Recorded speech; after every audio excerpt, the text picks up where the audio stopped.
kita boleh ada di tempat ini. Kita mau memperingati hari kenaikan Tuhan Yesus ke surga. Dia naik ke surga, dia berjanji menyediakan tempat yang terbaik buat kita semua. Oleh karena itu Bapak Ibu Saudara sekalian, mari siapkan hatimu dengan baik. Kita mau masuk dalam hadirat Tuhan. Kita mau memuliakan Dia, kita mau menyembah Dia, sebab Dia Allah yang layak dimuliakan. Dia Allah yang layak ditinggikan dalam setiap hidup kita. Terima kasih Tuhan Yesus. Bapa, pagi hari ini kami bersyukur karena Engkau baik dalam hidup kami. Kami ada di rumah-Mu Tuhan. Satu kerinduan kami mau rindu meninggikan nama Tuhan. Oleh karena itu Tuhan, mari urapi setiap kami. Biarlah Tuhan Yesus, puji-pujian kami boleh menjadi tampak yang bahagia sebagai hari. Terima kasih Tuhan Yesus. Haleluya. Kami mau meninggikan Engkau Tuhan.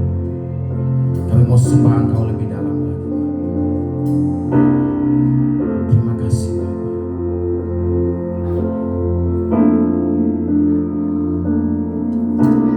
Yesus, kami puja, kami sembah sebagai Raja,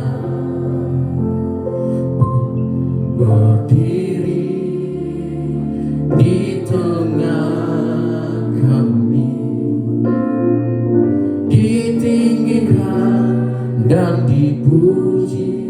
Yesus, Yesus, kami puja, kami sembah Engkau Tuhan sebagai Raja kami, berdiri di tengah kami, ditinggikan dan dipuji.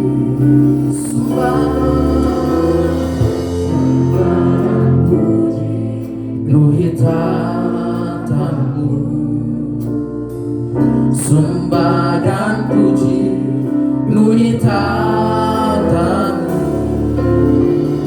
sembah dan puji, penuhi tatamu. Yesus Tuhan adalah Raja.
Mari Bapak Ibu angkat suaramu yang terbaik buat Tuhan. Sembah dan puji, ini kami Tuhan. sembah dan Kami mau puji Engkau selalu dalam hidup Yesus Tuhan. sekali lagi dengan lembut jemaat Tuhan sembah dan puji Dia, Sembah dan puji Nuita. thank you Lord. Sembah dan puji Nuita. Sembah dan puji Nuita Yesus Tuhan. Mari sembah dan puji Tuhan, bangkit berdiri, angkat kedua tanganmu, bersyukur. Sembah dan puji Nuita, sembah dan puji Nuita. Sembah dan puji Nuita. Mari sembah Dia. Terus sembah dan puji Dia. Sembah dan puji Nuita.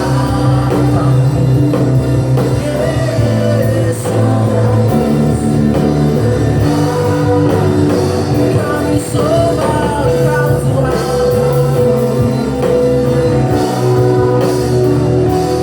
Yesus Tuhan ada, Dia Yesus Tuhan. Yesus Tuhan ada, dengan imanmu Yesus Tuhan. Yesus Tuhan adalah Raja.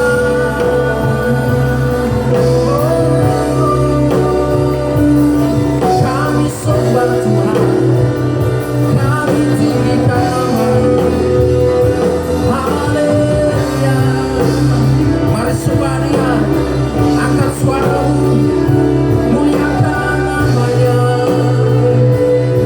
Ini sembah kami Tuhan, ini sembah kami, hanya kepadamu Tuhan.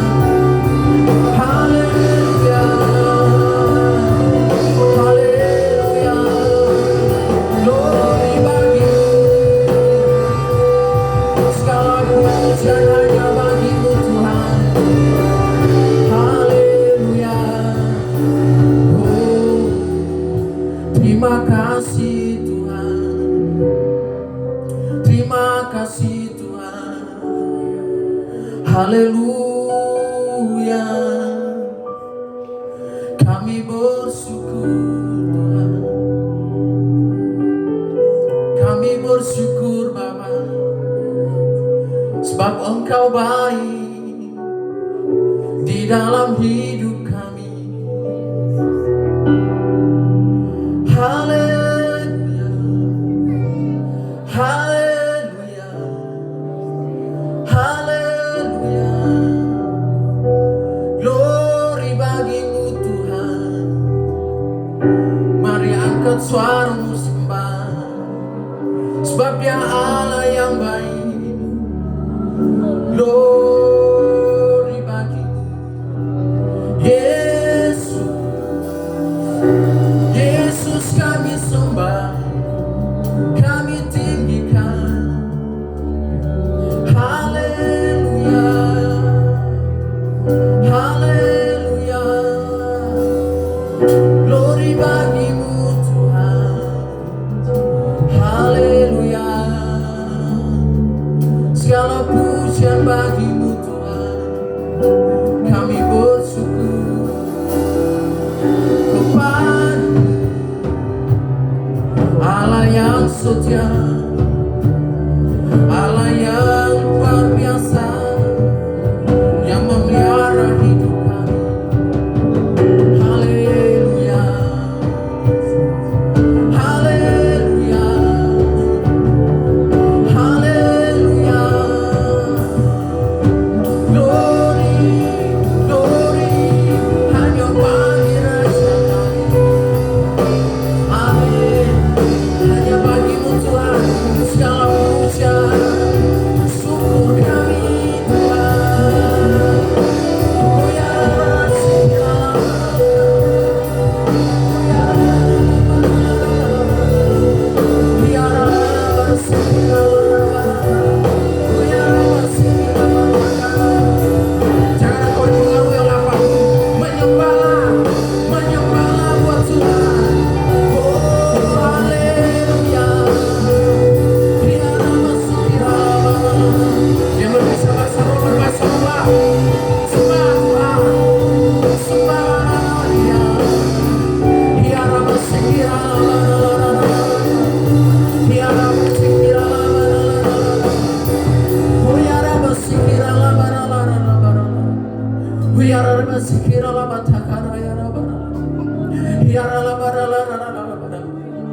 Ini kami Tuhan, kami mau sembah Engkau Tuhan, kami memuliakan Engkau Tuhan, karena Engkau naik ke surga menyediakan tempat yang terbaik untuk kami. Terima kasih Tuhan, haleluya. Terima kasih Tuhan Yesus. Kami percaya Tuhan, di saat kami menyembah Engkau, ada mujizat yang terjadi di tempat ini. Terima kasih Tuhan, haleluya Yesus, haleluya Tuhan. Terima kasih banyak Bapa. Terima kasih Tuhan Yesus. Betapa kami bersyukur punya Allah seperti Engkau, Allah yang tidak pernah meninggalkan hidup kami. Ketika kami jauh daripada Tuhan, tapi Tuhan tidak pernah jauh daripada hidup kami. Engkau selalu menggendong kami Tuhan. Terima kasih Tuhan Yesus.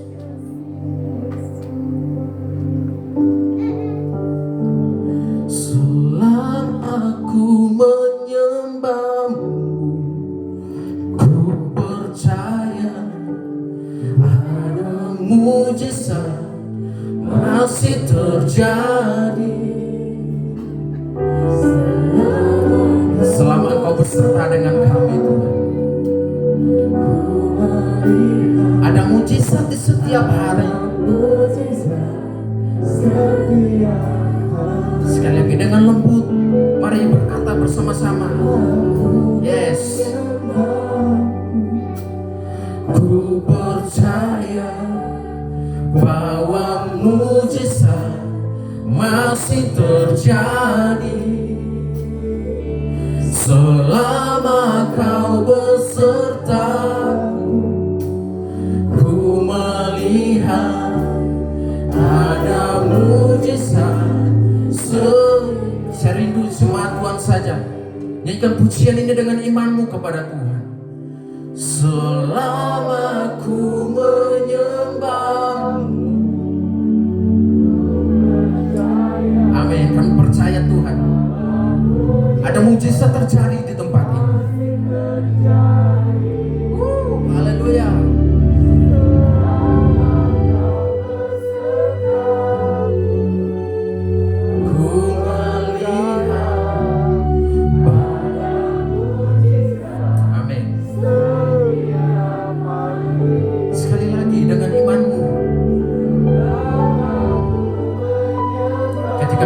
Pujian ini dengan imanmu kepada Tuhan, maka terjadilah seperti apa yang kau katakan pagi hari ini kepada Tuhan. Engkau merindukan mujizat, pasti terjadi. Dengan imanmu engkau percaya.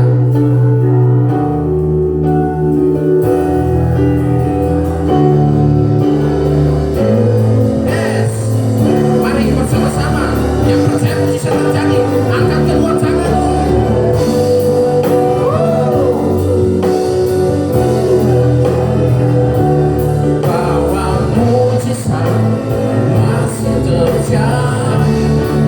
Selama Kau beserta,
maka kami akan melihat mujizat ada di setiap hidup kami. Terima kasih banyak Bapa. Kami mau lebih lagi memuji memuliakan nama Tuhan. Di dalam nama Tuhan Yesus Kristus yang siap bersorak bagi nama Tuhan bersama, dan saya katakan amin. Haleluya. Ada sukacita Bapak Ibu Saudara sekalian? Boleh tos kanan kirinya, katakan Allah kita dahsyat. Haleluya. Dia Allah yang dahsyat, Allah yang luar biasa dalam hidup kita. Amin. Go. Biarlah seluruh bumi memuji memuliakan nama Tuhan.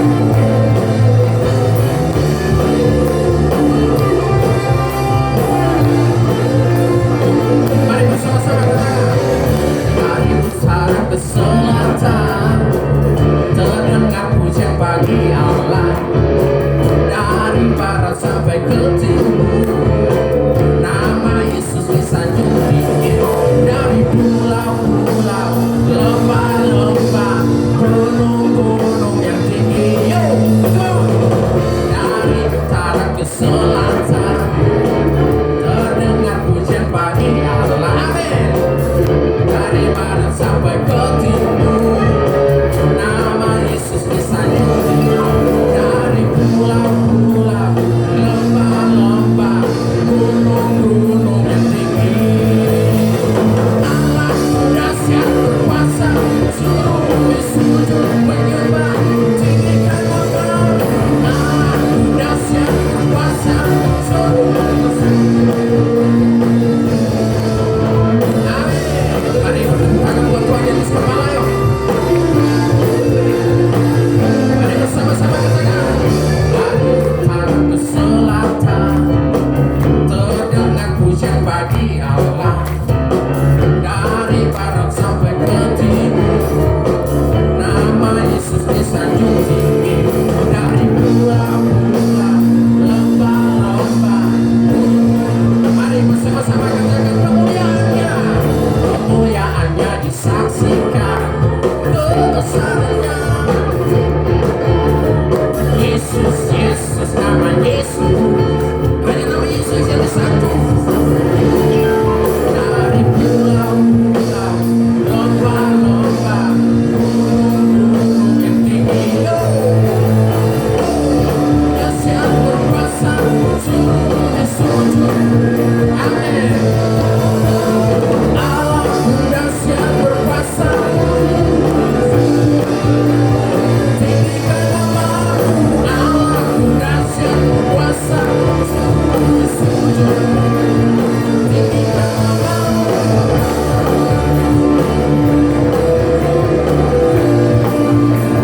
Tinggikan nama-Mu.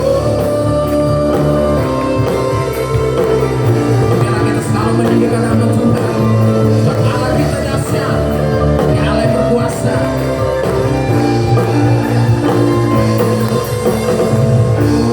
Pulau, lembah-lembah, gunung-gunung. Sekali lagi, dari pulau-pulau, dari pulau-pulau, lembah-lembah, gunung. Sekali lagi yuk Bapak Ibu. Dari pulau-pulau, lembah-lembah, gunung-gunung yang tinggi.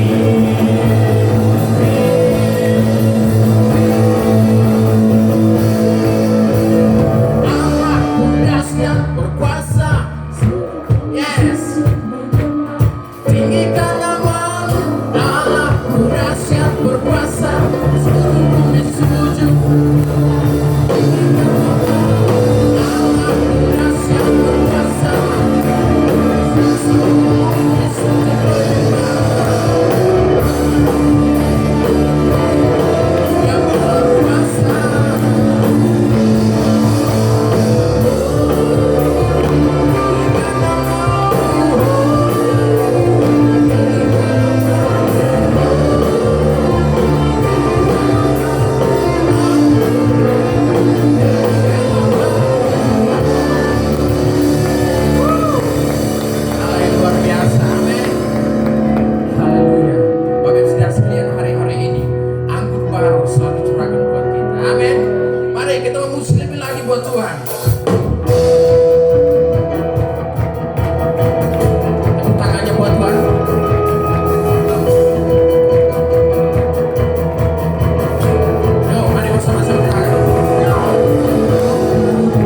kita.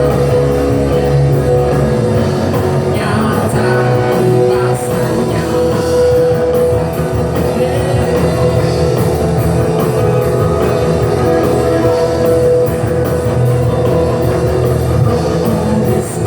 Tercurah ini hanya yang ajaib, memulihkan umatnya.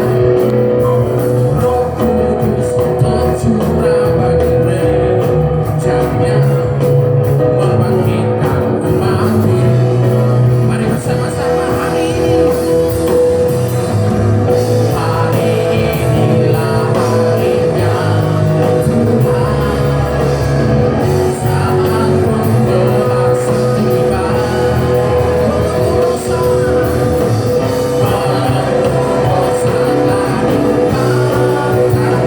Mari bersorak gereja.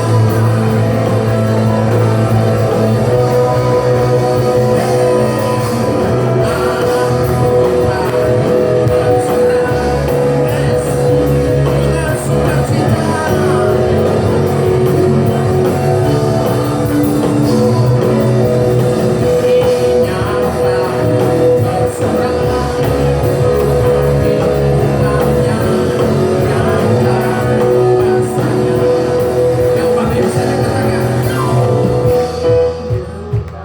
Amin.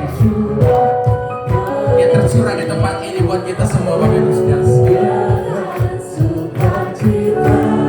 Dia yang banget.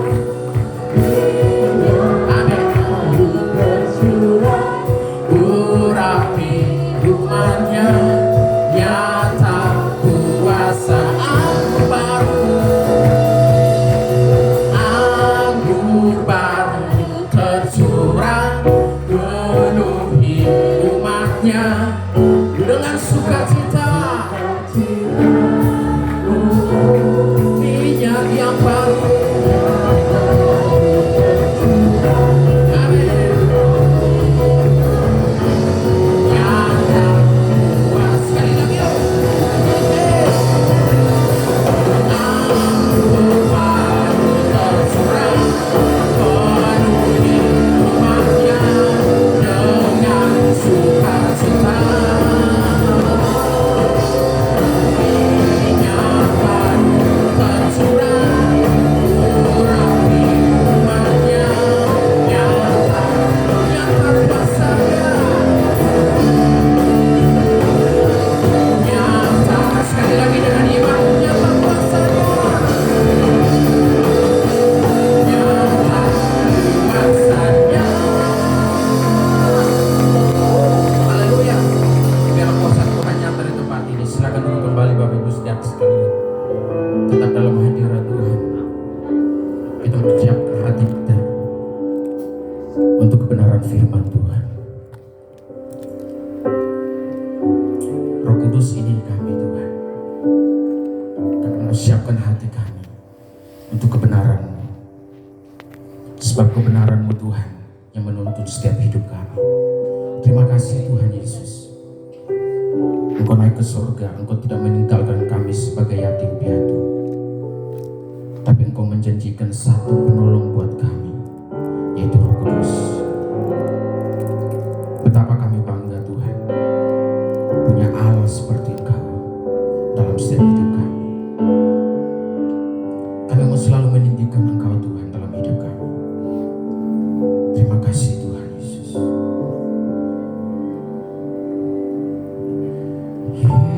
Yesus Tuhan ditinggikan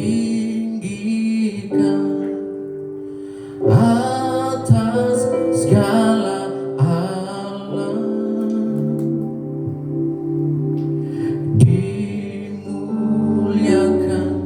naik ke surga, berikan Roh Kudusnya. Datanglah sekarang, penuhi kami dengan kuasa-Mu. Urapi kami sekarang. sekarang ini dengan api Roh-Mu.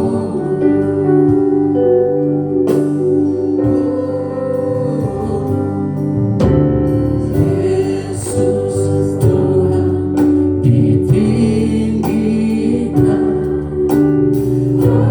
kamu meninggikan Engkau Tuhan atas segala Allah, dimuliakan,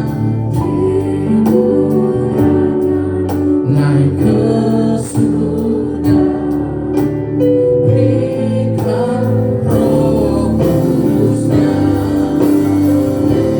Datanglah sekarang, penuhi kami dengan kuasa-Mu. Rapi kami Tuhan,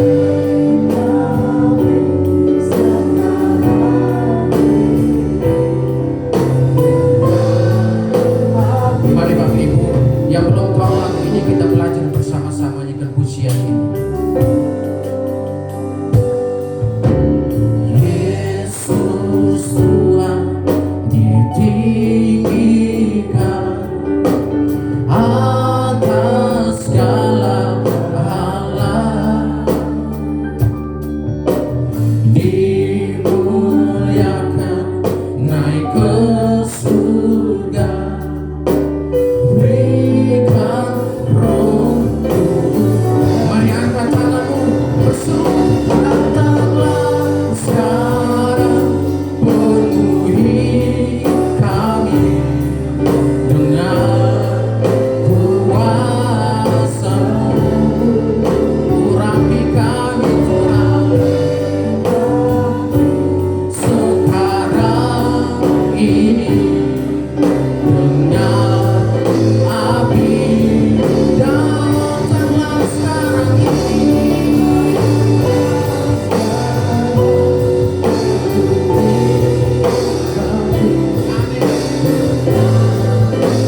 kuasa-Mu. Urapi kami sekarang ini dengan api Roh. Sekali lagi dengan iman, amin. Ini kami Tuhan, kami datang, kami ingin dipenuhi oleh kuasa-Mu, oleh hadirat-Mu.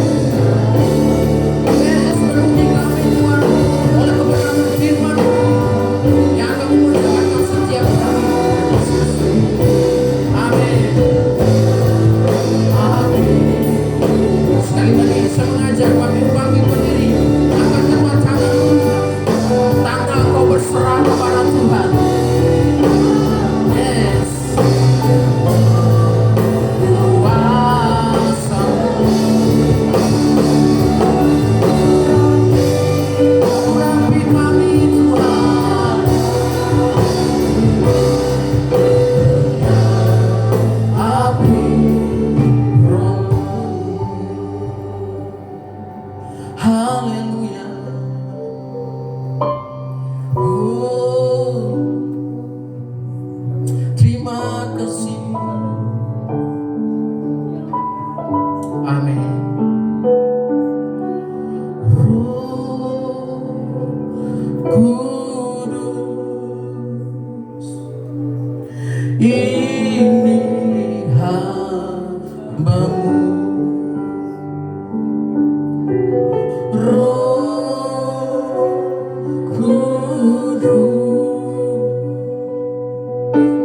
penuhi dengan iman-Mu. Roh Kudus, Roh Kudus, ini hamba-Mu.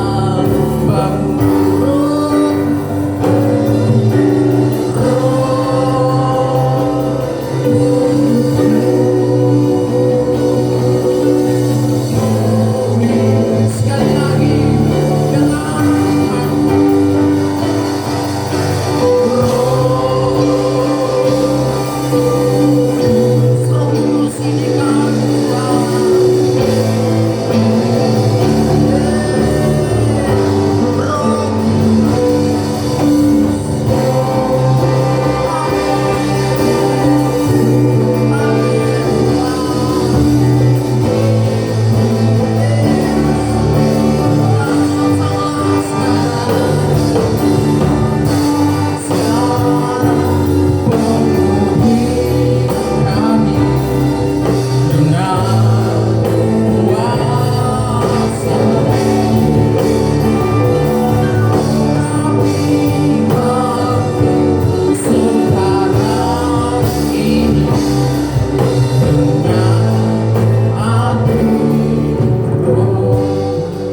cuma Tuhan.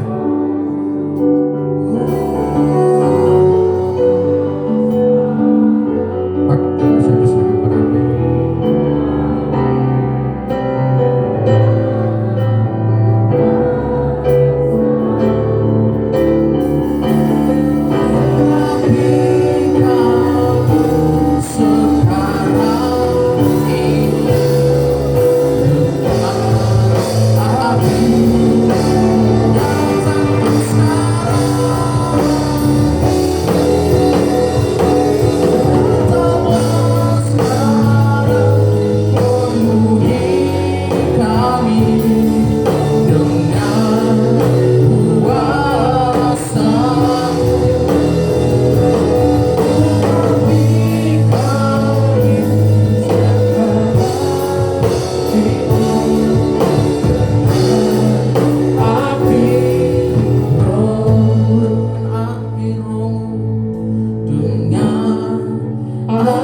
Sekali lagi dengan firman-Mu.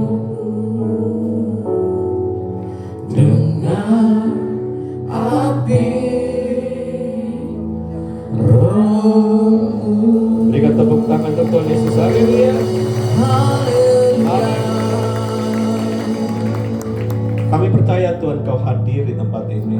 Roh Kudus Kau sudah dicurahkan 2000 tahun yang lalu, dan Kau telah berdiam bersama dengan kami orang-orang percaya. Dan kami percaya saat ini ketika kami menyembah-Mu, kami bersuka cita di dalam-Mu, maka Engkau bertahta di atas setiap pujian umat-Mu. Terima kasih Bapa, sebentar kami akan mendengar firman Tuhan. Berfirmanlah. Kami siapkan hati kami menjadi tanah yang paling subur, yang siap kita benih firman Tuhan. Di dalam nama Yesus kami berdoa dan kami mengucap syukur. Yang percaya kita katakan amin. Haleluya. Beri tepuk tangan untuk Tuhan Yesus. Silakan duduk saudara. Baik, saudara, sebelum saya menyampaikan firman Tuhan, kita akan melihat dulu sebuah klip, yaitu mengenai bagaimana Yesus naik ke surga.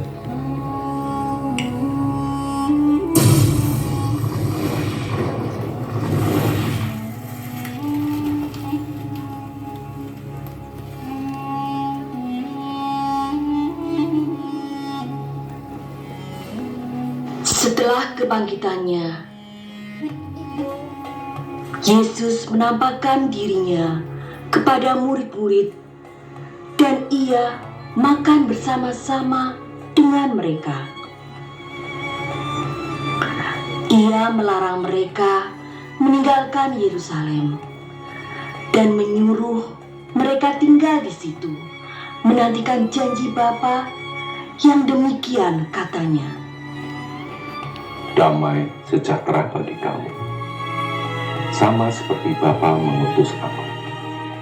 Demikian juga, sekarang aku mengutus kamu. Telah kamu dengar daripadaku, sebab Yohanes membaptis dengan air, tetapi tidak lama lagi kamu akan dibaptis dengan Roh Kudus. Dan sesudah berkata demikian, Ia menghembusi mereka dan berkata, Terimalah Roh Kudus. Kalau kamu mengampuni dosa orang, dosanya diampuni. Dan jikalau kamu menyatakan dosa orang tetap ada, dosanya tetap ada. Yesus mengajak murid-muridnya berjalan keluar kota Yerusalem ke arah Betania di sebelah timur, di bukit yang disebut Bukit Zaitun. Lalu murid-murid menanyakan kepada Yesus agar Ia pada masa ini mau memulihkan kerajaan bagi Israel. Tetapi jawab Yesus, Engkau tidak perlu mengetahui masa dan waktu yang ditetapkan Bapa sendiri menurut kuasanya. Tetapi kamu akan menerima kuasa kalau Roh Kudus turun ke atas kamu. Dan kamu akan menjadi saksiku di Yerusalem dan dan di seluruh Yudea dan Samaria dan sampai ke ujung bumi. Sesudah Yesus mengatakan kata-kata terakhirnya,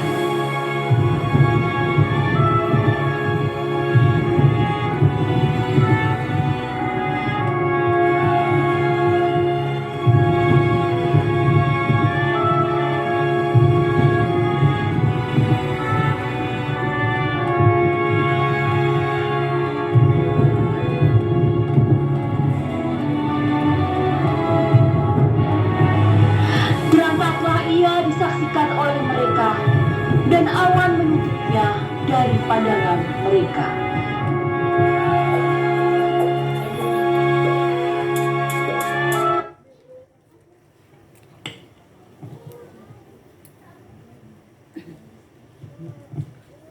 Iya, kita berikan tepuk tangan untuk Tuhan Yesus. Kalau luar biasa ya kejadian supranatural bagaimana Yesus naik ke surga. Seperti itulah nanti kita orang-orang percaya ketika Yesus datang menjemput kita di awan-awan yang bermain. Siapa yang percaya katakan amin. Nah saudara, kalau saudara ke Israel, di sana itu nanti kita akan dibawa ke Bukit Zaitun, tempat di mana Yesus naik ke surga. Bahkan saudara, ada satu tempat batunya yang Yesus itu menginjakan kakinya di situ, kemudian dia naik ke surga. Itu batunya itu disimpan saudara, dan kemudian dikasih penjelasan di batu inilah Yesus naik ke surga. Siapa yang mau ke Israel? Mau dulu saudara, nanti bayarnya gimana? Yang penting mau dulu ya. Kalau saudara punya kerinduan, nanti Tuhan yang akan mencukupi. Kalau kerinduannya aja nggak ada ya gimana ya? Timbul kerinduan dulu saudara. Mumpung masih muda ya, seperti saya masih muda, umur 45. Enggak ya, umur saya udah lakcap id itu 30 ya, lakcap id itu. Nah saudara, kita akan merenungkan bagaimana apa yang dikatakan Yesus sebelum dia naik ke surga. Apa sih sebetulnya makna atau relevansinya bagi kita sekarang ini dengan kenaikan Yesus ke surga. Ada 4 hal yang saya catat yang akan kita renungkan.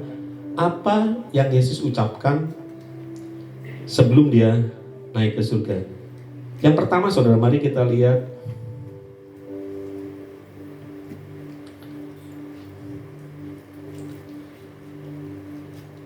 Yohanes 14 ayat 1 sampai ke 2. Yohanes pasal 14 ayat 1 dan kedua. Ini yang Yesus ucapkan sebelum Yesus naik ke surga. Yohanes 14 ayat 1 sampai 2. Janganlah gelisah hatimu, percayalah kepada Allah, percayalah juga kepadaku. Di rumah Bapakku banyak tempat tinggal. Jika tidak demikian, tentu aku mengatakannya kepadamu. Sebab aku pergi ke situ untuk menyediakan tempat bagimu. Yang pertama saudara, ternyata Yesus berangkat naik ke surga, dia itu untuk menyediakan tempat bagi kita. Yesus berkata, di rumah Bapakku banyak tempat tinggal. Jadi saudara jangan khawatir kalau mungkin di dunia ini rumah kita nggak besar ya. Rumah kita bahkan mungkin ada yang masih belum Tuhan, belum mendapatkan rumah. Percayalah, rumah kita ada di surga. Karena itu saudara, ketika orang percaya meninggal, saudara mungkin pernah lihat telah kembali ke kemana? Ke rumah Bapa di surga. Jadi orang percaya tahu bahwa kalau dia pun meninggal, itu gak kembali kemana-mana. Dia tuh kembali ke rumah Bapa di surga. Di rumah Bapakku banyak tempat tinggal. Saya pernah mendengar pengajaran begini. Rumah kita di surga itu tergantung daripada apa yang kita perbuat di bumi ini. Saya pernah mendengar pengajaran seperti itu dari seorang hamba Tuhan. Dia berkata gini, rumah kita itu kalau kita berbuat baik, itu nanti jadi genteng katanya. Di depannya sana ada kontraktor juga ya. Kemudian kalau kita berbuat baik lagi, itu pintunya mulai dibuat. Kemudian kalau kita berbuat baik lagi, jadi kalau misalnya belum sempat kita banyak berbuat baik, kitanya udah game over, itu rumah belum jadi, katanya gitu ya. Jadi kebocoran dong ya kalau hujan. Nah saudara, pengajaran ini itu kurang tepat. Karena apa? Keselamatan adalah anugerah. Rumah Bapa di surga itu udah komplit, saudara. Itu adalah pemberian Allah, bukan karena perbuatan kita. Perbuatan baik kita tidak mencerminkan atau tidak menentukan seberapa besar rumah kita di surga. Kita diselamatkan bukan karena perbuatan baik kita, bukan. Perbuatan baik kita itu gak ada apa-apanya. Kita berbuat baik bukan supaya kita diselamatkan. Ini berbeda konsepnya dengan orang-orang yang agama lain. Kita berbuat baik karena kita sudah diselamatkan. Kita sudah diselamatkan, kita berbuat baik. Kalau agama lain berkata, berbuat baik dulu, baru nanti ditimbang mana baik, mana jahat. Kalau kamu banyak berbuat baik, selamat. Nggak banyak berbuat baik, timbangannya lebih banyak dosanya, kamu nggak selamat. Di dalam pengajaran firman Tuhan, Alkitab nggak seperti itu. Kita diselamatkan terlebih dahulu, baru kemudian kita disuruh berbuat baik. Kalau gitu Pak, apa untungnya kita berbuat baik? Toh kita sudah selamat. Saudara, perbuatan baik itu sebagai wujud kita berterima kasih pada Tuhan. Sebagai wujud kita percaya kepada Tuhan bahwa Tuhan telah menyelamatkan kita berbuat baik. Karena itu saudara, kita harusnya bersukacita, bersyukur Tuhan naik ke surga itu untuk menyediakan tempat bagi kita. Kita tahu kemana kita akan kembali, kita tahu kemana kita akan pulang.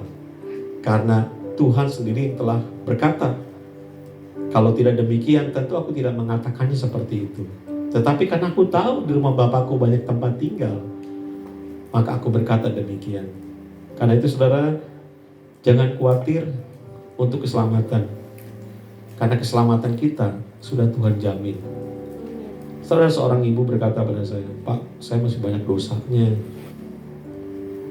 Saya masih banyak kurang baiknya. Apakah saya bisa diselamatkan atau tidak? Nah saudara, pertanyaan-pertanyaan seperti ini masih mengacu, masih beranggapan bahwa keselamatan itu adalah hasil perbuatan baik. Seharusnya kita balik bertanya, apakah kamu percaya nggak sama Tuhan Yesus? Ketika engkau percaya pada Tuhan Yesus, keselamatan itu udah ada di tangan kita. Terus bagaimana Pak?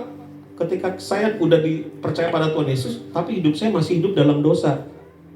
Nah saudara perhatikan, kalau orang berenang, basah nggak? Basah, namanya juga berenang. Jadi kalau orang berkata, saya sudah berenang loh, tadi bolak-balik, saya sudah berenang, tapi nggak basah apa-apa. Berarti bohong gitu ya, kamu nggak berenang sebetulnya, cuma mimpi berenang. Saudara, sama dengan seseorang, kalau dia berkata, saya sudah diselamatkan, tapi kemudian dia masih dalam dosa, perlu dipertanyakan, sebetulnya kamu sudah lahir baru atau belum? Orang yang lahir baru tidak mungkin hidup di dalam dosa. Tapi masih bisa nggak dia berbuat dosa? Masih, namanya kita manusia. Tetapi, saudara, dia tidak hidup di dalam dosa. Orang yang sudah lahir baru, di dalam hatinya itu, di dalam dirinya, itu ada warning system. Jadi kalau orang mau berbuat dosa, itu sudah, rasa nggak enak dulu. Tapi kalau kita udah terbiasa melabrak warning ini, lama-kelamaan jadi kebal, lama-lama kita bisa terhanyut. Nah saudara, karena itu bersyukurlah kita jadi orang percaya bahwa keselamatan sudah Tuhan jamin. Kita sudah punya tempat tinggal di surga. Jangan takut untuk hari esok. Jangan takut ketika kita mau kembali kemana. Karena Yesus yang berkata, aku datang untuk menyediakan tempat bagimu. Tapi saya percaya kalau saya tawarin, siapa yang mau duluan ke rumah Bapak? Nggak ada ya? Siapa yang mau duluan? Nanti Bapak kalau bisa nikmati dulu ya. Saya mau melihat cucu-cucu saya besar-besar dulu gitu. Kita semua pasti seperti itu. Tetapi satu hal yang membuat kita tenang dalam hidup ini, bahwa keselamatan kita sudah Tuhan jamin. Yang percaya katakan amin. Yang kedua, saudara, apa yang Tuhan katakan ketika dia mau naik ke surga? Yohanes 14 ayat 16 dan 17. Yohanes pasal 14 ayat 16 sampai 17.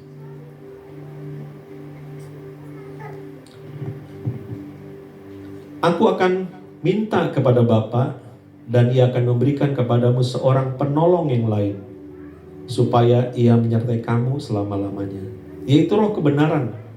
Dunia tidak dapat menerima Dia, sebab dunia tidak melihat Dia dan tidak mengenal Dia.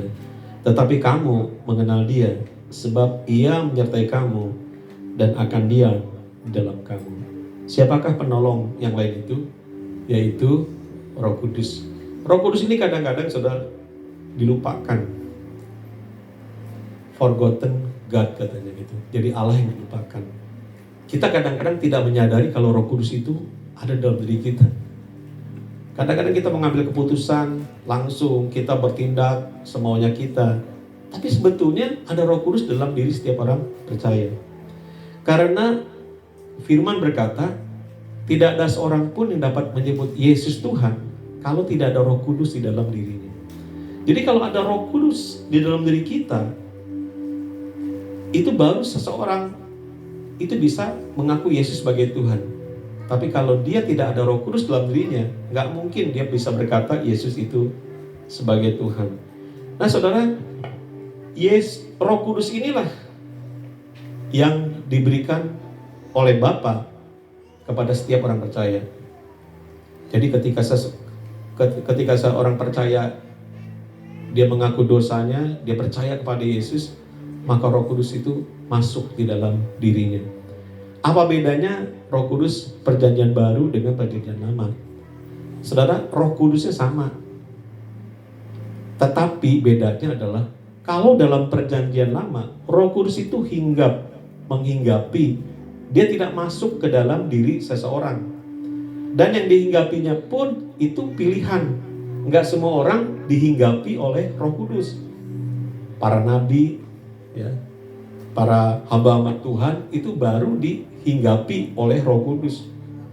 Zaman dulu, perjanjian lama. Tetapi sekarang saudara, Roh Kudusnya bukan hinggap, bukan ada di atas kita, tetapi Roh Kudusnya itu masuk ke dalam diri kita. Jadi ketika seorang percaya berkata, Tuhan, aku banyak dosanya, aku bertobat, sekarang aku mengundang Engkau masuk dalam hatiku, maka Yesus sesuai dengan Wahyu 3 ayat 20 berkata, lihat aku berdiri di muka pintu dan mengetuk. Jikalau ada orang mendengar suaraku dan membukakan pintu, maka aku akan masuk. Jadi saudara, ketika kita waktu mau dibaptis biasanya kita disuruh berdoa untuk mengundang Yesus masuk dalam hati kita. Nah ketika kita mengundang Yesus masuk dalam hati kita, maka Roh Kudus itu masuk dalam diri kita. Menurut saudara, kira-kira Roh Kudus bisa masuk ke dalam diri kita? Bisa. Setan aja bisa masuk. Orang kerasukan setan gimana? Setan aja bisa masuk ke dalam diri seseorang, dirasuk. Namanya dirasuk. Apa artinya dirasuk? Orangnya suka nggak suka, tapi setan yang maksa masuk, namanya merasuk. Tapi kalau Roh Kudus enggak. Roh Kudus tidak merasuk orang percaya, enggak.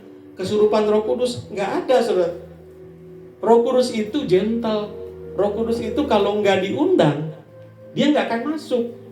Makanya saudara suka lihat kan gambar Yesus mengetuk pintu gitu kan. Wahyu 3:20. Dikatakan, lihat aku berdiri di muka pintu dan mengetuk.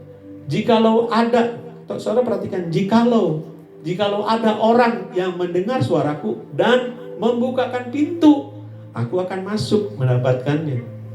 Jadi kalau seseorang Saya sering ke gereja Pak, tapi belum pernah ngundang Yesus masuk dalam hati saya. Saya perlu dipertanyakan. Karena Yesus itu gak akan masuk tiba-tiba kalau kita gak pernah undang masuk dalam hati kita. Orang datang ke gereja, yang sering datang ke gereja, belum tentu otomatis menjadi anak Tuhan. Setelah kita punya anak, terus tetangga kita punya anak juga, anak kecil. Terus anak tetangga tuh sering main ke rumah kita, sering datang setiap hari karena ada anak kita yang kecil, sering datang ke rumah kita. Menurut saudara, anak tetangga itu otomatis nggak menjadi anak saudara? Kecuali kita adopsi. Sama saudara. Saya datang terus pakai gereja, tapi saya nggak pernah ngundang. Ya pokoknya datang aja, saya ketemu sama teman-teman apa ya. Saya nyanyi angkat tangan, udah itu saya angkat kaki, itu pulang. Tapi saya nggak pernah ngundang. Ayo berdoa lagi saudara. Terima Yesus sebagai Tuhan dan Juru Selamatmu. Undang dia masuk dalam hatimu. Saudara bisa lakukan itu dengan hamba Tuhan, dengan para pelayan Tuhan, atau saudara bisa di rumah sendiri. Tuhan, aku mengundang engkau masuk dalam hatiku. Jadilah Tuhan sebagai Tuhan dan Juru Selamatku. Bagaimana kalau ragu-ragu Pak? Saya dulu nggak ingat lagi nih, udah pernah ngundang atau belum. Ya daripada ragu-ragu, doa aja. Saudara, percaya bahwa ketika seseorang percaya itu membuka hatinya, maka Yesus masuk. Yesus yang diwakilkan oleh Roh Kudus.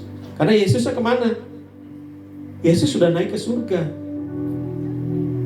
Kemudian Roh Kudus dicurahkan. Nah, Roh Kudus itulah saudara. Kadang-kadang Roh Kudus itu disebut Roh Allah. Kadang-kadang Roh Kudus juga disebut Roh Yesus. Roh Kudus itulah yang masuk dalam diri kita, orang percaya. Ngapain Pak Roh Kudus masuk dalam diri kita? Dia menjadi penolong bagi kita.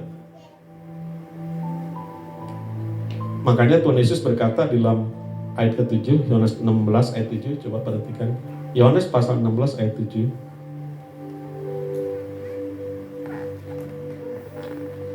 Yohanes 16 ayat 7. 16 ya. Saya bacakan aja biar ini. Yohanes 16 ayat 7, namun benar yang kukatakan ini kepadamu adalah lebih berguna bagi kamu jika aku pergi, kata Tuhan Yesus. Sebab jikalau aku tidak pergi, penghibur itu tidak akan datang kepadamu. Tetapi jikalau aku pergi, aku akan mengutus dia kepadamu. Jadi saudara, ketika Yesus ada di bumi menjadi seorang manusia, maka Yesus ketika ada di Yerusalem, dia nggak bisa ada di Yudea. Ketika dia ada di Yudea, dia nggak otomatis ada di Galilea, karena terbatas sebagai manusia. Seperti kita sekarang, kita ada di gereja, nggak mungkin kita dalam waktu bersamaan kita ada di rumah kita. Nah, makanya Tuhan berkata adalah lebih berguna jikalau kita, kata Tuhan, adalah lebih berguna jikalau Yesus naik ke surga, karena Roh Kudus akan turun ke atas kamu dan akan tinggal, dan di mana kita berada, di situ Roh Kudus berada, karena dia adalah Roh. Jadi kemana kita pergi, Roh Kudus ada dalam diri kita. Bagi mereka yang percaya kepadanya. Karena itu saudara, Roh Kudus yang ada dalam diri kita, dia tuh menolong kita, dia penolong. Dia penghibur. Cuma masalahnya ada banyak orang percaya, kita tidak meminta tolong Roh Kudus untuk menolong kita. Kadang-kadang kita lupa ada Roh Kudus penolong kita. Ketika kita sedih, kadang-kadang aduh galau, semuanya terus dipikirkan sendiri. Kita menanggung beban sendiri. Padahal kata Tuhan Yesus, aku akan mengirimkan penolong, penghibur. Dia akan tinggal menyertai kamu, dia akan menjadi penolong kamu. Sayang ya, kalau ada Roh Kudus dalam diri kita yang mau menolong kita, mampu menolong kita, berkuasa menolong kita, tetapi kita tidak minta tolong kepadanya. Karena apa saudara? Karena ada banyak orang percaya juga yang belum mengenal lebih dalam siapakah itu Roh Kudus. yang belum banyak mengenal apa sih fungsinya Roh Kudus. Kenapa Roh Kudus harus dicurahkan, harus tinggal dalam diri kita. Nah saudara, Roh Kudus sebagai penolong, sebagai penghibur yang tinggal dalam diri kita, enggak cuma itu, tetapi Roh Kudus juga adalah yang memberikan kita kuasa untuk melakukan sesuatu, memberikan kita power untuk kita melakukan apa yang Tuhan suruh kepada kita. Tetapi masalahnya, saudara, Roh Kudus akan memberikan kita kuasa kalau kita mengizinkan Dia untuk memenuhi hati kita. Makanya kenapa ada orang Kristen, orang percaya, Pak, katanya ada Roh Kudus dalam dirinya, tapi sama setannya takut. Ada orang kesurupan, kerasukan, bukannya tengking, malah dia yang lari, bukannya setan yang lari. Menghadapi masalah, kemudian bukannya kita berani menghadapi masalah karena ada Yesus bersama dengan kita, tapi malah dia yang kalah dengan masalah. Padahal ada Roh Kudus, padahal rajin ke gereja. Kenapa? Karena Roh Kudus yang tinggal dalam diri setiap orang percaya itu berbeda-beda kadarnya, bukan Roh Kudusnya. Roh Kudusnya itu utuh. Firman Tuhan berkata, Roh yang membangkitkan Yesus, Roh Kudus yang membangkitkan Yesus, itu adalah roh yang sama yang tinggal di dalam diri setiap orang percaya. Rohnya sama, saudara. Tetapi kenapa ada orang Roh Kudus yang berkuasa kepada diri seseorang, tetapi kenapa ada orang yang walaupun ada Roh Kudus tapi nggak berkuasa? Karena berbeda kadarnya. Artinya apa? Saya pernah khotbahkan 2 minggu yang lalu atau 3 minggu yang lalu. Karena apa? Karena cuma sebatas mata kaki. Kalau Roh Kudus kita, hubungan dengan Roh Kudus cuma sebatas mata kaki, kita nggak akan melihat apa-apa. Ketika kita cuma berhubungan dengan Roh Kudus, mempunyai ikatan hubungan dengan Roh Kudus cuma sebatas lutut, kita nggak bisa berbuat apa-apa, nggak berkuasa. Tetapi ketika kita berenang di dalam Roh Kudus, kita berenang dalam sungai Allah, maka ada kuasa yang menuntun kita. Nah saudara, karena itu kita harus dipenuhi oleh Roh Kudus. Selama 10 malam nanti, mulai besok saudara, kita akan belajar banyak tentang Roh Kudus. Coba bisa ditayangkan untuk jadwalnya. Karena itu hadir saudara, mari datang. Oh, bukan itunya ya, judulnya, temanya ya, temanya. Ya. Oleh yang pertama saudara itu mengenai Holy Spirit Encounters. Itu yang pembicaranya mungkin nanti bisa berubah ya dengan judulnya. Hari pertama itu saya akan membawakan bagaimana kita bisa berjumpa dengan Roh Kudus, perjumpaan dengan Roh Kudus. Kenapa sih penting kita bertemu dengan Roh Kudus secara pribadi? Itu sebagai pengantar doa 10 malam. Ini penting loh. Kita ketemu dengan Roh Kudus secara pribadi. Jangan kita cuma ngomong doang, teori doang, tapi kita nggak pernah merasakan jamahan Roh Kudus. Kita nggak pernah merasakan pengalaman bersama dengan Roh Kudus. Apa sih syaratnya supaya kita bisa berjumpa dengan Roh Kudus? Datanglah hari Jumat malam. Kemudian kedua itu Pastor Lewi ya. Pastor Lewi ini anak muda saudara. Ayahnya itu kalau saudara tahu Robert dan Lea, lebih dalam lagi. Nah dia bapaknya itu ya. Nah anaknya jadi pendeta juga saudara. Anaknya pendeta masih muda. Ini di tempat kita banyak anak-anak muda. Dia akan bicara hari Sabtu malam, akan mengisi acara 10 malam. Kemudian hari Minggunya akan mengisi di ibadah raya. Jadi mari datang. Kemudian kita akan bahas mengenai who is Holy Spirit. Siapakah Roh Kudus itu? Jadi kita akan belajar banyak tentang Roh Kudus. Bagaimana, apa fungsinya, terus seperti apa sih Roh Kudus itu, bagaimana manifestasinya, bagaimana kuasanya bisa bekerja dalam diri kita. Itu kita akan belajar mengenai itu. Kemudian baptisan of Holy Spirit, bagaimana baptisan Holy Spirit. Siapa yang belum berbahasa roh, siapa yang belum dibaptis Roh Kudus, nanti akan diberikan penjelasan dulu. Ini loh, baptisan Roh Kudus ini seperti ini. Baptisan Roh Kudus berbeda dengan kepenuhan Roh Kudus. Dibaptis Roh Kudus cuma 1 kali. dipenuhi oleh Roh Kudus berulang-ulang kali. Bahkan kita selalu penuh. Dibaptis Roh Kudus, apa tandanya Pak? Saya sudah dibaptis Roh Kudus. Tandanya adalah kita berbahasa roh. Pak, boleh nggak kalau dibaptis Roh Kudus, bahasa rohnya nanti tahun depan, tapi saya dipenuhi sekarang? Nggak bisa. Menurut, ini memang doktrin ya, doktrin. Kalau doktrin GBI, Gereja Bethel Indonesia, orang yang dipenuhi oleh Roh Kudus, tanda awalnya adalah berbahasa roh. Gimana Pak kalau saya didoa itu saya jatuh?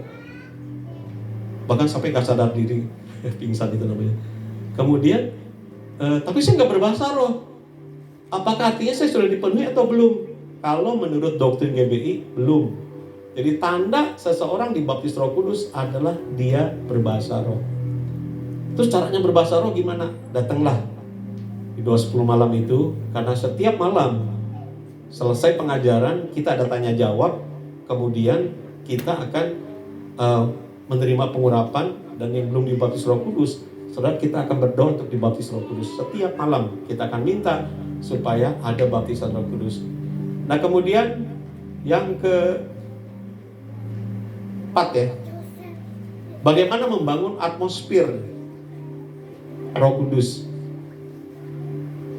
Saya ingat ketika Yesus masuk ke Bait Allah, ada banyak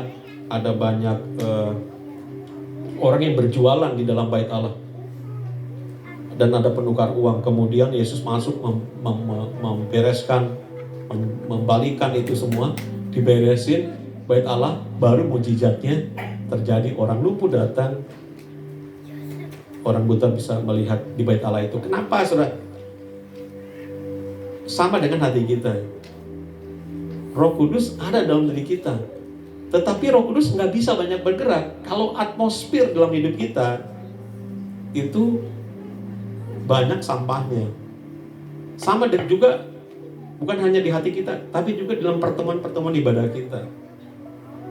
Roh Kudus hadir. Ada nggak Roh Kudus tempat ini? Ada. Tetapi kok nggak ada manifestasi apa-apa? Saya nggak merasakan apa-apa. Terkadang, saudara, atmosfer inilah yang membangun. Bagaimana sebuah atmosfer dibangun agar Roh Kudus itu bisa memanifestasikan, bisa menjamah setiap orang. Kalau atmosfernya, nah kita akan belajar apa sih atmosfer yang perlu kita bangun supaya Roh Kudus itu bisa bergerak dengan leluasa. Kemudian yang kelima, how to fill up ya. Bagaimana dipenuhi oleh Roh Kudus? Nah, tadi saya jelaskan berbeda antara dibaptis Roh Kudus dan dipenuhi oleh Roh Kudus. Orang yang pertama kali dibaptis Roh Kudus disebut dia sudah dipenuhi oleh Roh Kudus. Tetapi dipenuhi oleh Roh Kudus itu bisa berulang kali. Dan ini penting. Karena apa? Kita ingin supaya kita itu bisa berenang bersama dengan Roh Kudus di dalam sungainya. Nah, untuk dipenuhi Roh Kudus, apa sih syaratnya? Bagaimana caranya Pak supaya saya itu bisa dipenuhi? Saya pengen dipenuhi Roh Kudus. Datanglah. Balik lagi ya ke ayatnya. Saya belum habis.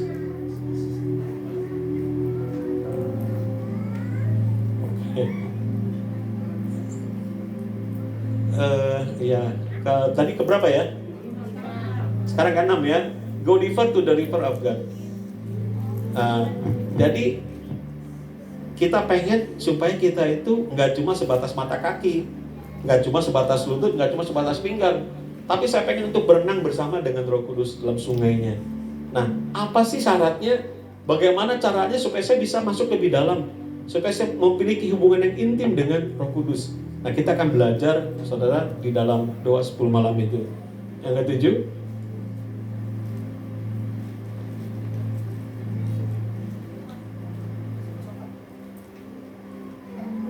ketujuh masih kosong ya, dan itu nanti menjadi tema bebas ya, tetapi yang ada hubungannya dengan Roh Kudus. Yang ke-8,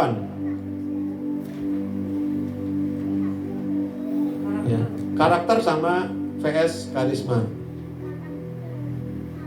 Lebih milih mana, saudara, karakter atau karisma? Nah, apakah ini yang seringkali banyak orang banyak orang percaya yang agak keliru.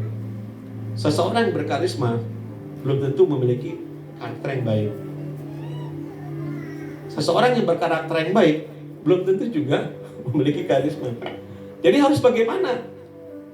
Apakah salah satu, Pak, lebih baik mana, karakter atau karisma? Lebih baik dua-duanya.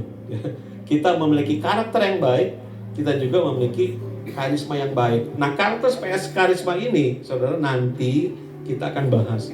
Apa sih sebetulnya karakter itu? Bagaimana kita, apa sih karisma itu? Dan bagaimana kita bisa hidup di dalam hal itu. Kemudian, yang ke-9, how to lead by Holy Spirit. Bagaimana hidup kita hari lepas hari dipimpin oleh Roh Kudus. Saudara, kita tahu bahwa dunia ini kalau kita enggak bersama dengan Roh Kudus, kita akan tersesat. Kita akan banyak salah jalan. Kita perlu dipimpin, dituntun, dipegang oleh Roh Kudus setiap hari. Nah, bagaimana caranya supaya kita tuh dituntun oleh Roh Kudus setiap hari? Kita akan bahas di doa 10 malam itu, bagaimana kita hidup dipimpin oleh Roh Kudus. Yang ke-10, ini prophetic night ya. Ini nanti kita akan menggunakan hamba Tuhan ya, untuk yang saya lagi cari-cari orangnya yang memiliki karunia nubuatan. Nah, nanti saya rindu supaya kita apa karunia Roh Kudus itu bisa terimpartasi kepada kita semua. Nah, saudara, itulah 10 malam kita akan belajar mengenai Roh Kudus. Berdoalah saudara supaya saudara diberikan kekuatan, kesehatan, dan kesempatan untuk bisa hadir. Mungkin ada yang gak bisa kalau 10 malam terus ya. Tapi paling tidak saudara ada kesempatan ikut. Jangan nunggu nanti dah hari keberapa aja saya ikut. Jangan, karena hari ke depan kita gak tahu kita ada sibuk apa. Tetapi ketika saudara punya waktu, mari datang. Karena kita akan mengalami jamahan Tuhan, kita akan mengalami pengurapan daripada Tuhan. Oke, saya lanjutkan apa yang Tuhan Yesus sampaikan ketika dia mau naik ke surga. Yang ketiga saudara, Matius 28 ayat 16 sampai 20. Matius 28 ayat 16. Dan ke-11 murid itu berangkat ke Galilea, ke bukit yang telah ditunjukkan Yesus kepada mereka. Ketika melihat dia, mereka menyembahnya, tetapi beberapa orang ragu-ragu. Yesus mendekati mereka dan berkata, "Kepadaku telah diberikan segala kuasa di surga dan di bumi. Karena itu pergilah, jadikanlah semua bangsa muridku, dan baptislah mereka dalam nama Bapa dan Anak dan Roh Kudus. Dan ajarlah mereka melakukan segala sesuatu yang telah kuperintahkan kepadamu, dan ketahuilah, aku menyertai kamu senantiasa sampai kepada akhir zaman." Nah saudara, Yesus sudah naik ke surga, tugasnya selama di bumi sudah selesai. Tetapi dia naik ke surga, dia pesan kepada para muridnya bahwa kita, para muridnya, harus menjadi pemberita Injil. Ada banyak orang di luar sana yang masih belum percaya. Bahkan yang sudah percaya balik lagi. Saudara, baru-baru ini ada seorang artis Indonesian Idol ya, yang dari Muslim kemudian ke Kristen. Setelah dari Kristen balik lagi saudara. Nah, ini suatu tantangan bagi kita saudara. Ini suatu pendorong bagi kita. Ada banyak orang di luar sana yang percaya pada Tuhan Yesus. Dan Yesus memberikan kepada kita suatu perintah, pergi, jadikan semua bangsa muridku. Ada banyak orang yang belum menerima keselamatan, dan kita percaya hanya Yesuslah jalan untuk menuju pada Bapa. Di luar Yesus tidak ada keselamatan. Saudara bisa bayangin gak? Kalau saya tanya sekarang, siapa yang percaya bahwa Yesus itu, bahwa saudara sudah diselamatkan? Saya percaya saudara pasti angkat tangan, percaya Yesus, saya diselamatkan oleh Yesus. Tapi pertanyaannya adalah, bagaimana dengan orang-orang di sekitarmu? Sudah diselamatkan atau belum? Dan itu adalah tugas kita, bagaimana kita bisa menjadi berkat hidup yang berdampak untuk orang lain agar mereka juga diselamatkan. Yang keempat, yang terakhir, saudara. Apa yang Yesus katakan ketika atau sebelum Yesus naik ke surga? Yohanes 14 ayat ketiga. Yohanes 14 ayat ketiga. Dan apabila aku telah pergi ke situ, maksudnya ke surga, dan telah menyediakan tempat bagimu, aku akan datang kembali dan membawa kamu ke tempatku, supaya di tempat di mana aku berada, kamu pun berada. Yang keempat, saudara, sebelum Yesus naik ke surga, dia berkata, aku akan datang kembali. Kapan datang kembali? Yaitu dia menjemput di awan-awan yang permai.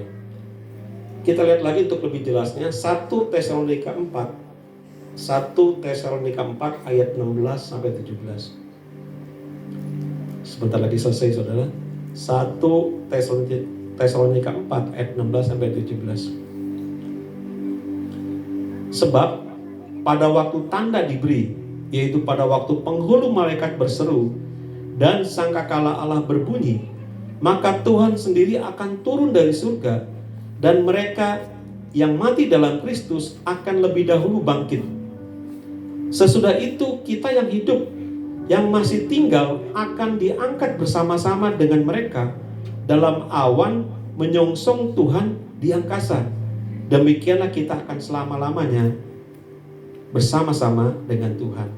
Nah, saudara, sebelum Tuhan datang kembali ke bumi, maka akan ada peristiwa yang namanya pengangkatan atau rapture.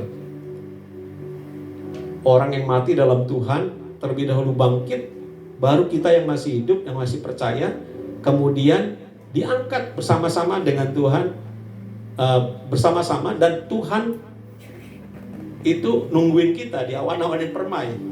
Jadi kita bersama-sama menyongsong Tuhan di awan-awan yang permai. Kita akan berjumpa dengan Tuhan pada waktu pengangkatan. Nah, pada saat bunyi sangkakala dibunyikan, maka kita, ini tubuh jasmani kita, akan diubah terlebih dahulu dalam sekejap, kata Rasul Paulus. Kita akan diubah dari tubuh jasmani kita menjadi tubuh kemuliaan. Kita akan diubah, baru kemudian kita akan diangkat menyongsong Tuhan. Siapa Pak yang bakal diangkat? Orang yang percaya kepada Yesus.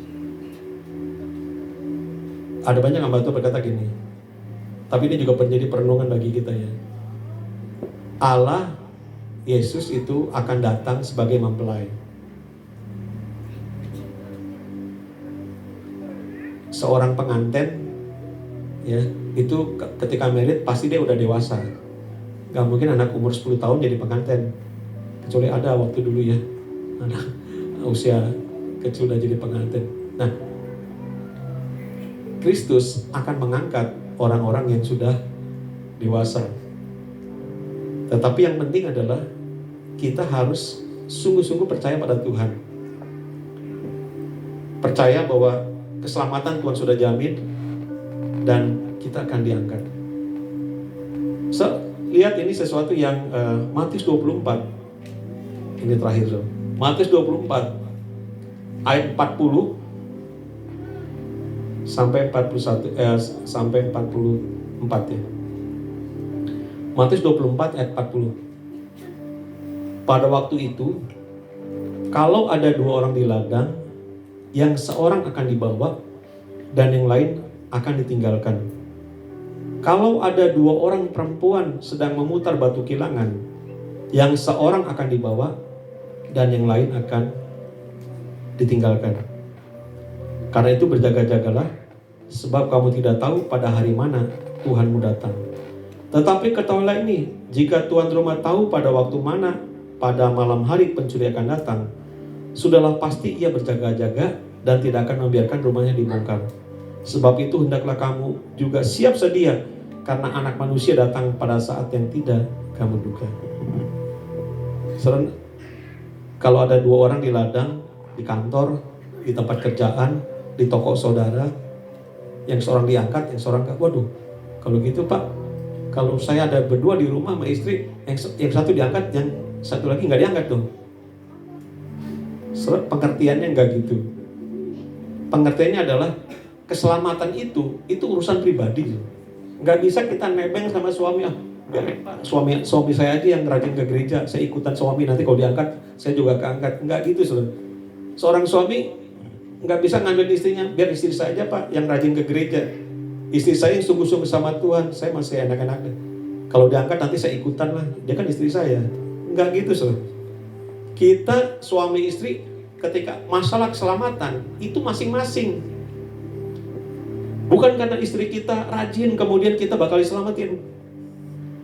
Bukan karena suami kita percaya pada Yesus, kitanya belum percaya kemudian kita juga ikut selamat. Enggak, saudara. Masing-masing keselamatan itu adalah urusan suami istri, urusan masing-masing suami, masing-masing istri. Enggak ada hubungannya keselamatan itu dengan kecuali anak ya. Anak di bawah 12 tahun itu tanggung jawab daripada orang tua. Kalau ada apa-apa pengangkatan, anak ikut keangkat ya. Anak belum ngerti ya. Nah, orang tuanya. Saya percaya kalau orang tuanya diangkat, anak pun pasti diangkat. Tapi kalau orang tuanya nggak percaya pada Yesus, anak pasti nggak diangkat. Saudara, ngeri. Kalau kita nggak sampai diangkat, saudara, akan ada antikris. Nanti kapan-kapan saudara cari di YouTube bagaimana masa-masa antikris kalau berkuasa. Orang punya uang itu nggak bisa apa-apa ketika antikris berkuasa kalau tidak mengikuti dia. Percaya Yesus atau enggak? Kalau enggak, kita akan disiksa, akan dibunuh. Kalau kita tetap berpegang kepada Tuhan Yesus, kita akan mengalami penyiksaan ketika antikris. Tetapi itu untuk orang-orang yang nggak terangkat, saudara. Karena itu kita yang masih hidup sekarang ini, yang kita udah tahu, oh nanti bakal seperti itu. Dari sekarang kita harus sungguh-sungguh sama Tuhan. Yang mau katakan amin. Jangan sampai mengalami masa antikris. Jadi kalau tidur lihat-lihatlah sering-sering ya, kalau saudara mendusin, masih ada kan suami saya ini. Jangan-jangan masih ada nggak istri saya? Jangan dia udah angkat duluan ya.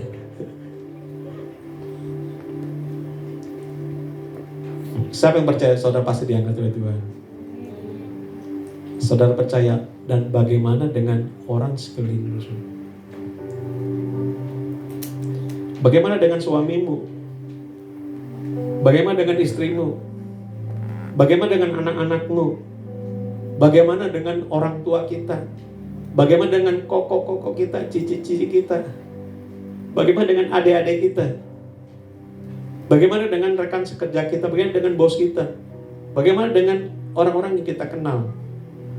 Saudara, berita tentang rapture itu harusnya membuat kita bergembira. Karena kita nanti akan ketemu dengan Tuhan. Tetapi yang kedua, berita ini seharusnya membuat kita itu menjadi satu dorongan. Kasihan ya kalau sampai mereka tertinggal. Kasihan ya kalau sampai mereka itu nggak diangkat. Kasihan kalau sampai mereka itu mengalami masa antikris. Karena itu kita dari sekarang kita berdoa, apa yang kita bisa lakukan untuk mereka? Apa yang kita bisa beritakan untuk mereka? Karena itu jadilah berkat terlebih dahulu. Kita harus diberkati terlebih dahulu. Berkat bukan secara materi seperti kesepak bahkan minggu lalu, tetapi lebih dalam lagi dengan Tuhan. Agar dengan demikian saudara memiliki kuasa untuk menjadi saksi Tuhan. Karena ada banyak orang di luar sana yang memerlukan jamahan kita, yang memerlukan apa yang dapat kita sampaikan. Karena apa? Karena mereka waktu Tuhan, kita tadi lihat, sebab itu hendaklah kamu juga siap sedia karena anak manusia datang pada saat yang tidak kamu duga. Saya percaya kenaikan Tuhan Yesus kiranya menjadi berkat bagi kita. Ada 4 hal yang Tuhan ingin kita perhatikan. Saya harap semua kita masih ingat, karena menurut survei 3 kali 24 jam apa yang kita dengar itu akan lupa. Nah sekarang belum 3 hari ya. Yang pertama apa saudara? Yesus menyediakan tempat bagi kita. Amanlah ya. Mungkin tubuhnya ada di San Diego ya, ada di Kampung Keramat di Kampung Keramat, ada di Pohon Bambu. Tetapi kita percaya kita punya tempat yang luar biasa di surga. Yang kedua apa saudara? Tuhan Yesus memberikan Roh Kudus. Iya, Tuhan Yesus memberikan Roh Kudusnya. Kita akan bahas mengenai Roh Kudus 10 malam, saudara. Datanglah karena ada pertanyaan-pertanyaan, tanya jawab di setiap malamnya. Yang ketiga, Menjadi pemberita Injil. kita harus memberitakan Injil. Keselamatan bukan hanya untuk diri kita, tetapi juga untuk semua orang. Yang keempat, Tuhan Yesus akan datang kembali. wah ini Mary terus yang jawabnya. Tuhan Yesus akan datang Kembali. kembali. Nah saudara, biarlah firman Tuhan ini menjadi berkat buat kita semua. Katakan amin. Mari saya undang para pemusik.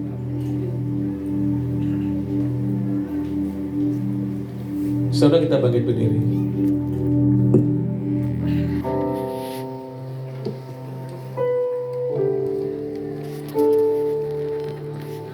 Doa 10 malam akan dimulai besok, saudara.